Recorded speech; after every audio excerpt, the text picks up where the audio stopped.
여러분 안녕하세요. 오늘은 와인에 대한 기본을 알려드리는 영상을 준비했고요. 첫 번째 시리즈로는 스파클링 와인을 맛있게 마시는 아주 쉽고 상식적인 것들을 그냥 천천히 보여드릴 테니까 집에서 와인 드실 때 켜놓고 감상해 주시면 너무 좋을 것 같습니다. 우선 스파클링 와인을 준비를 했어요. 살짝 칠링이 되긴 했는데 조금 더 시원해지면 좋을 것 같아서 칠링 도구부터 먼저 준비했습니다. 와인을 드실 때 특히 화이트 와인하고 스파클링 와인은 칠링을 하지 않고 미지근한 상태로 드시면 정말 별로예요. 원래 와인이 가지고 있는 맛을 100%로 마셔도 아까운데 이걸 한 20-30% 떨어뜨린 상태에서 드신다고 생각하면 되기 때문에 칠링은 엄청 중요한 와인을 마시는 어떤 과정입니다. 우선 저는 칠링백을 가지고 왔어요. 여러 가지 형태가 있는데 이건 이렇게 PVC 소재로 만들어진 거라 적어서 그냥 편하게 여행 갈 때 가져가실 수도 있고 이렇게 손잡이가 늘어나지 않아서 굉장히 유용한 그런 칠링백이에요. 철로 만들어진 금속 아이스버켓은 가지고 다니기가 조금 애매하고 꺼낼 때 손목이 아픈데 이런 건 굉장히 유용하게 일상에서 쓰실 수 있는 그런 칠링백이고요. 우선 얼음을 넣어주겠습니다.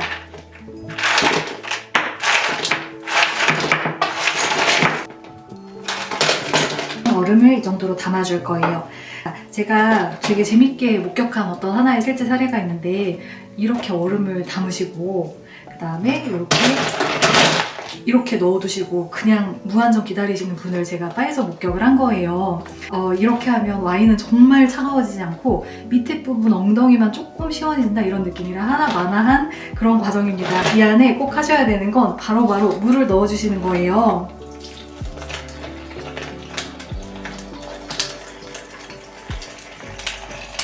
이렇게 푹 잠기게끔 얼음이 기르면 안 되니까. 네. 이렇게 보시면 와인이 충분히 이 안에서 시원해질 만큼 뚱뚱한 때까지 물이랑 얼음이 같이 올라오면 정말 빨리 시원해지는 걸 느끼실 수 있을 거예요. 그리고 칠링을 할 때 그냥 이렇게 내버려둬도 충분히 칠링이 되지만 여름 같은 때는 또 쉽사리 칠링이 되지 않아서 그럴 때는 이렇게 열심히 얼음 마사지를 시켜주거나 아니면 이 안에서 이 아이를 이렇게 헤어리 쳐서 막 돌려주시면 돼요. 이렇게 하는 거랑 안 하는 거랑 너무 시원해지는 거에 속도가 차이가 나서 시원하지 않은 와인이 얼마나 맛없는지를 아시는 분들은 꼭 이 과정을 하시고요. 또 하나 방법이 있습니다. 만약에 여행을 갔는데 이런 칠링백이나 이런 도구들이 없다, 호텔에 있는 작은 냉장고밖에 없다, 그러면 이제 호텔에 전화를 해서 아이스버켓을 요청을 하셔도 되지만 그렇지 않은 이제 펜션 같은 경우에는 되게 난감하거든요. 그럴 때는 그냥 냉장고에 넣어두시는 것보다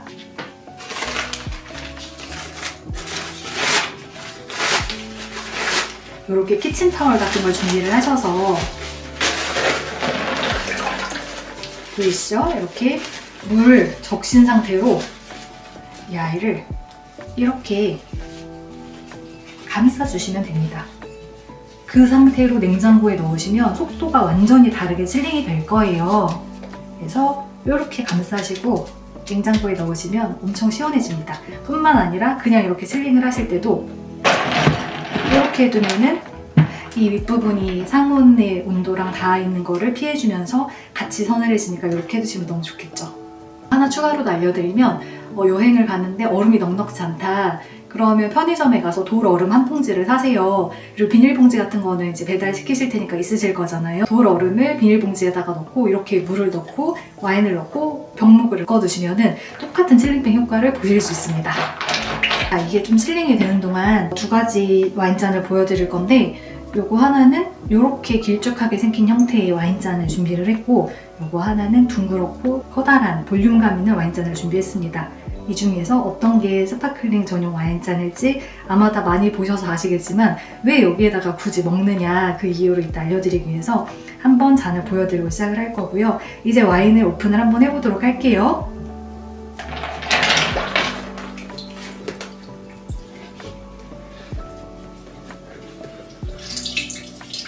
어휴, 너무 시원한 행주가 됐네요. 집에서는 와인 핸들링을 할 때 이렇게 린넨 청 같은 거를 사용해 주시면 와인을 꺼냈을 때 이제 바닥이나 이런 주변이 물기로 얼룩지지 않으니까 이렇게 천을 항상 상시 좀 준비해 두시면 좋고, 이 와인을 사용하고 나서 이렇게 이제 걸어 두시면 됩니다. 오픈을 해볼 건데 소믈리에 분들이 너무 영상을 많이 올려두셨기 때문에 어렵지 않게 하실 수 있겠지만, 저는 이제 소믈리에보다는 좀 더 쉬운 언어로 하나씩 정말 하나하나씩 설명해 보도록 할게요. 스파클링 와인은 이 위가 유독 좀 뚱뚱하고 거칠어요. 이 안에 철사가 감겨져 있기 때문인데, 이 철사를 보려면 이 옆에 있는 호일을 벗기셔야 돼요. 대부분 스파클링 와인들은 이렇게 호일을 벗길 수 있도록 홈이 이렇게 파여져 있습니다. 이걸 잡고 그냥 한번 쭉 돌리시면 호일이 아주 간단하게 벗겨집니다. 이 아이를 제거를 하시고, 뮤질레라고 부르는 이 철사를 제거를 할 건데, 무섭다고 이렇게 겁을 먹는 분들이 많으세요.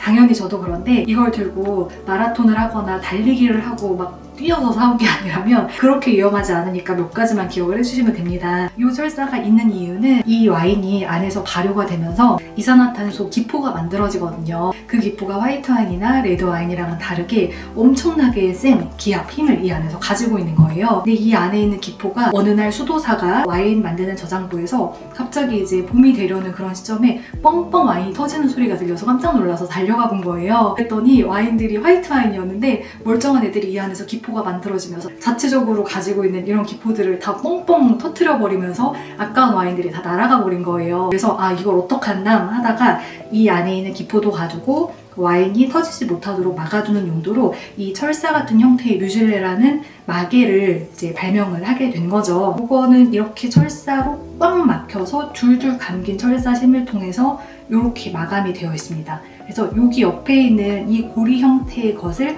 풀어주는 것으로부터 스파클링 와인 오픈이 시작이 된다고 보시면 되고요.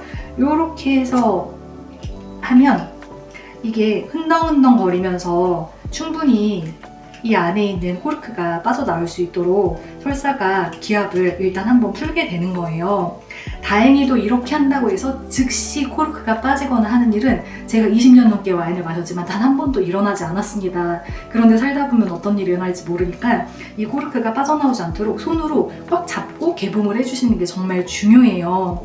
저는 어렸을 때 뮤질레를 빼고 개봉을 해버릇해서 뮤질레를 빼버리는 편이긴 한데, 초보자 여러분들은 그렇게 하지 마시고 내가 충분히 숙련이 할 때까지는 이 뮤질레를 끼워둔 상태에서 와인을 오픈하시면 됩니다. 저는 제가 하던 방식대로 빼고 보여드리도록 할게요. 지금도 이 아이가 정말 0.1mm라도 밑에 있는 기압 때문에 올라오면 이게 순식간에 뻥 터져버려서 사람의 얼굴에 맞거나 하게 되면 너무 위험하니까 이거는 항상 이렇게 잡고 오픈을 하시는 게 중요하고요.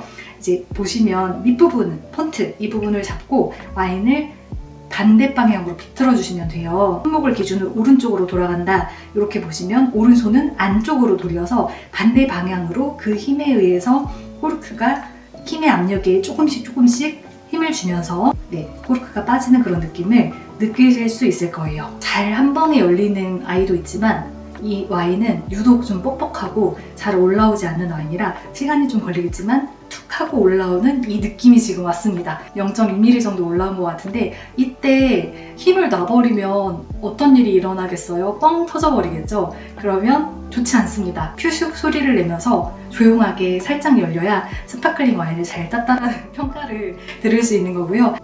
짜잔! 이렇게 해서 바로 와인이 오픈이 되는 과정을 생중계로 보여드렸어요. 지금 여러분이 보시는 이 코르크는 영어로 코르크예요. 불어로는 부숑이라고 합니다. 부숑에 공기가 잘못 들어가거나 날씨가 너무 더워서 와인이 끓어올랐거나 문제가 발생해서 이상한 냄새가 나서 와인에 영향을 주는 현상을 바로 이 코르크에서 확인을 하실 수가 있어요. 부숑에 문제가 생겼다라는 뜻으로 부숑내가 났다, 변질됐다 이런 표현을 자연스럽게 누구나 사용합니다. 그래서 와인바 이름 보면 부숑이라는 와인바는 되게 많거든요. 캘리포니아에도 있고. 근데 부숑네라는 와인바는 없죠. 나쁜 뜻이라는 뜻입니다. 이 부숑네는 어떻게 확인을 하냐면 눈으로도 확인을 할 수 있지만 사실 꺼내자마자 바로 향을 맡아보면 여기서 어떤 나쁜 향들이 나요. 저는 이걸 여름철, 장마철에 박스 종이 골판지 같은 걸 모아두는 데서 말랐다 젖었다 말랐다 젖었다를 반복하면서 일어나는 아주 기분 나쁜 종이 상한 냄새라고 표현을 합니다. 그게 바로 부숑네의 향이랑 냄새랑 가장 비슷하다고 저는 느끼는데요. 그 향이 나는 즉시 이 아이는 안에 있는 와인이 멀쩡할 넘어갈 리가 없겠구나를 상상하시면 됩니다. 그걸 느꼈을 때 그냥 나 혼자 알고 끝나는 게 아니라 소믈리에 분을 불러서 같이 확인을 하고 이게 부쇼네가 난 게 맞고 입안에서도 문제가 있는지까지 최종적으로 확인을 한 다음에 같은 와인으로 교환을 해보면 부쇼네가 난 와인과 나지 않은 와인이 얼마나 완전히 다른 와인인지를 여러분도 아마 아시게 될 거예요. 그래서 이제 가끔 와인 수업을 할 때 부쇼네가 난 와인이 발견이 되면 땡 잡았다. 여러분 드디어 부쇼네를 제대로 경험을 하실 수 있는 순간이 왔습니다. 이렇게 이제 얘기를 드리거든요. 그 정도로 부쇼네가 사실 많이 일어난다고는 하는데 그렇게 비일비재하게 뭐 2병에 1병씩 이렇게 일어나는 현상은 아니고 발견했을 때는 보관이나 이동에서 문제가 있었구나. 이런 단서를 깨달으시고 소믈리에랑 잘 협의해서 내가 지불한 금액에 대한 100% 가치의 와인을 드시는 그런 과정으로 생각을 해주시면 될 것 같아요. 그 다음은 처음에 퀴즈로 내드렸던 어떤 게 스파클링 와인에 적합한가?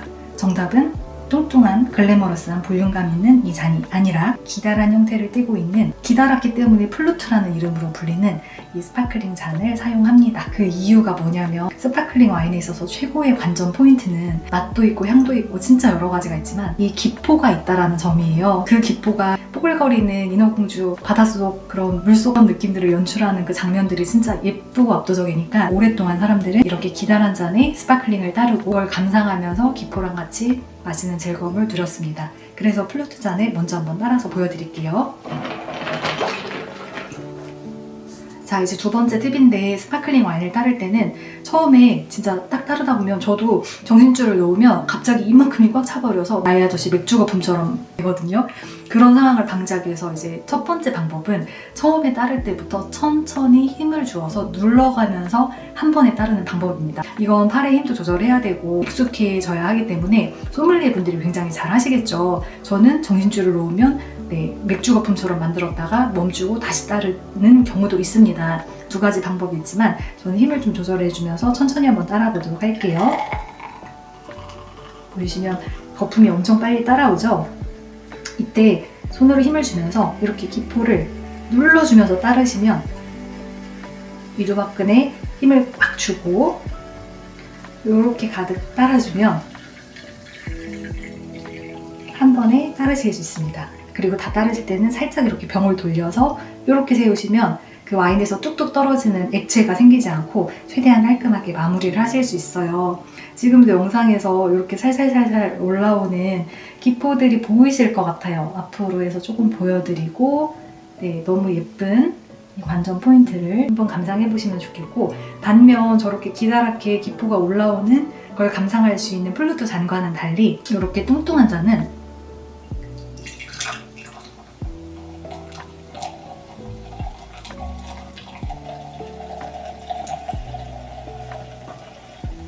기포가 보여지는 면적이 훨씬 넓습니다. 그래서 기포가 옆으로 퍼져 보이니까 이 아이처럼 드라마틱하게 예쁘지 않고 대신 위에서 아래로 내려다 봤을 때 이 표면에 자글거리는 실 진주알 같은 모양들은 예쁘게 보여지죠. 그래서 정답은 없지만 많은 시간 동안 사람들이 좋아해왔던 방식에 대해서 이해를 하시는 게 좋을 것 같아서 오늘은 두 가지 형태의 잔을 담아 보여드렸습니다. 위에서 보는 장면이 너무 예뻐서 이거 잠깐 보여드리고 갈게요.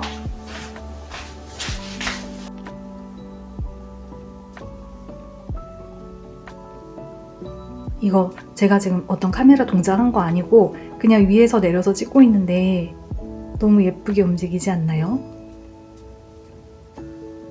이렇게 와인을 따르면 이렇게 스월링을 해주시면 됩니다.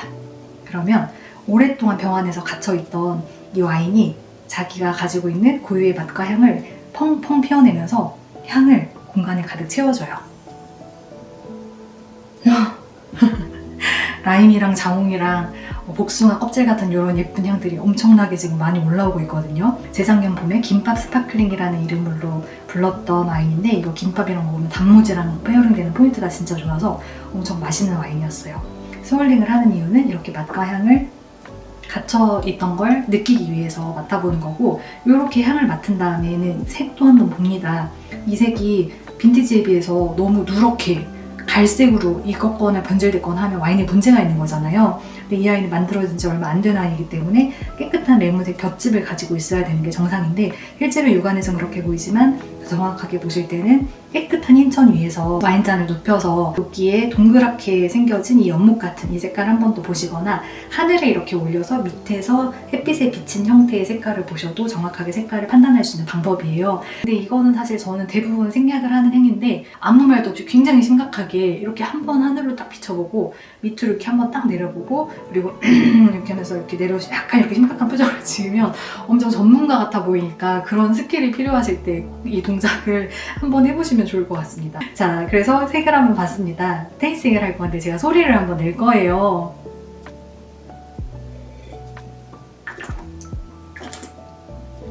느껴지셨나요? 제가 소리를 낸 게 이게 박진영 씨가 했던 공기반, 소리반 요렇게 입안에서 비율이 이루어진다고 생각하시면 되는데 입안 액트를 너무 샘보이처럼 조금 담으시면 안 되고 약간 그래도 넉넉하게 한 움큼 입에 흘려 넣으신 다음에 입술을 벌리시는 거예요. 그리고 밖에 있는 공기를 안으로 밀어 넣습니다. 그럼 자연스럽게 파도가 출렁이는 것 같은 소리가 나요. 그래서 호로록 호로록 소리가 나는데 이걸 저는 호로록이라는 단어를 써서 표현을 하고 있어요. 두 번을 호로록 호로록 했죠.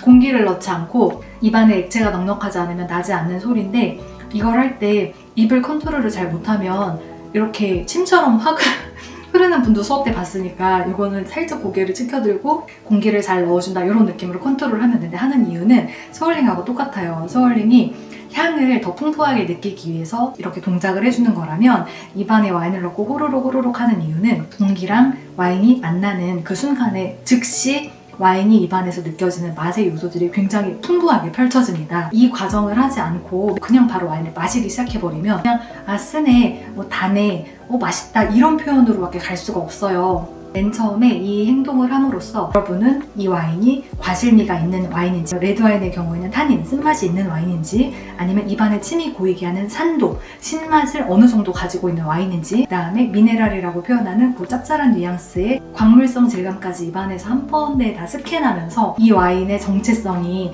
나라와 지역과 품종에 기반해서 내가 돈을 주고 구입한 그 와인의 값어치가 맞는지를 빠르게 엑스레이를 찍는 과정이라고 생각을 하시면 됩니다. 맨 처음에 이 과정을 하기 위해서 호로록 소리를 내고 입안에 삼켜보는 건데 저는 지금 스페인의 까바 스파클링을 마시고 있잖아요. 이 아이가 가지고 있는 과일의 단맛이라든가 아까 얘기했던 라임이나 자몽이나 복숭아 흰 껍질 같은 이런 기분 좋은 과실미가 입안에서 느껴지는지를 확인을 했고 그 다음에 산도가 중간 이상으로 신선하게 입안에서 신맛이 느껴지는 편이에요. 그러니까 이건 산도가 경쾌하다라는 표현을 줄 수 있고 희미하게 자글자글하게 툭 힘없이 떨어지는 게 아니라 힘있게 대포 같은 기포를 쏘아대는 구조감이 있는 와인인 것까지 확인을 한 거예요. 내가 구매를 한 김밥 스파클링 와인의 맛이 맞구나 이런 거를 스스로 이제 검증을 해보는 거고 이 과정에서 맛이 없다고 와인을 반품하거나 돌려보낼 수는 없습니다. 그래서 나라와 지역과 품종을 먼저 확인을 하고 부쇼네가 있는지 없는지 그거를 확인을 하시는 거예요. 이렇게 호로록을 하는데 잘못 배운 분들은 이 호로록을 매번 드실 때마다 하세요. 와인을 하나를 1시간 정도 마신다고 치면 1시간 내내 마실 때마다 호로록 맛있군, 또 먹다가 호로록 맛있군 이렇게 하시는데 그렇게 하면 정말 결례이기 때문에 그렇게 하시면 안 되고 또 하나는 와인을 입안에다가 넣었을 때 혀 양쪽 신맛을 느끼도록 되어 있는 양쪽의 침샘으로 흘려보내야지 이게 산도가 낮다, 거의 없다, 잘 모르겠지만 그래도 느끼한 정도는 아니네, 경쾌하네, 톡 쏘네, 엄청 날카롭다 이런 표현까지를 자유자재로 사용하실 수 있는 거예요. 자, 여기서 이제 와인잔을 닦는 것까지 보여드리려고 제가 도구를 하나를 또 준비를 해왔어요. 둥그런 형태의 와인잔은 그래도 상대적으로 클렌징을 하기가 굉장히 편한데 기다란 형태의 와인잔은 특히 로제 스파클링 같은 걸 드실 때는 밑에 부분 당일날 세척을 안 하면 밑에 남아있거든요. 그런 거를 닦을 때 이런 기다란 형태의 솔을 하나 가지고 있으면 정말 편합니다. 이거를 무인양품 일본에서 사왔던 건데 아마 한국에도 있을 거예요. 기다란 형태의 사이즈별로 솔들이 있어서 처음에는 이 두꺼운 형태로 씻어주다가 그 다음 형태로 끝에 있는 것까지 씻어주다가 입구에 있는 이 부분들은 립스틱 찌꺼기들을 이렇게 꼭 세척을 한번 해주는 편이에요. 나중에 말리려고 보면은 여기 립스틱 찌꺼기가 남아있어서 따로 닦아야 되는 게 번거롭거든요. 그래서 처음부터 솔을 이렇게 사용하는 버릇을 가지고 계시면 굉장히 좋습니다. 다음 영상에서는 코르크 나이프로 와인 오픈하는 이야기, 와인천 선택법 이런 것들에 대한 얘기까지 연결해서 보여드리도록 할게요. 내용 재밌으셨으면 좋아요, 구독, 댓글, 알람 부탁드리겠습니다. 감사합니다.